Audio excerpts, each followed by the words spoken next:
ઓમ નમો નારાયણ પ્રભુ. જય હિન્દ.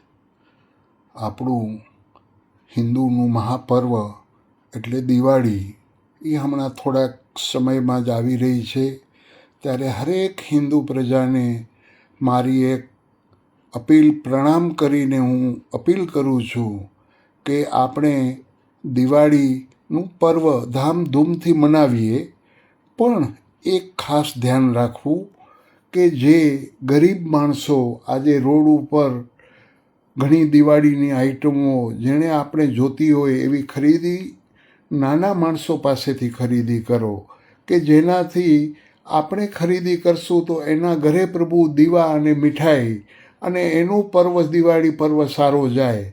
તો હરેક વ્યક્તિને, હિન્દુ વ્યક્તિઓને હું નમ્ર અપીલ કરું છું કે નાના વ્યક્તિઓ પાસેથી ખરીદી કરી અને આપણું બને એટલું આપણી ભારતનું ઉત્પાદન જ ખરીદવું, કે જેનાથી આપણું ભારતને પણ ફાયદો થાય અને નાના ગરીબ માણસોને ખાસ ફાયદો થાય એવું પ્રભુ આપણે કરવાનું છે. અને દિવાળી પર્વ ભારતના હરેક નાના મોટા નવા પર્વને સારી રીતે મનાવે તો આપણે પણ એમાં યોગદાન એટલું જ દેવાનું છે કે નાના વ્યક્તિઓ પાસેથી જ ખરીદી કરવી, કે જેનાથી એના ઘરમાં એ દીવા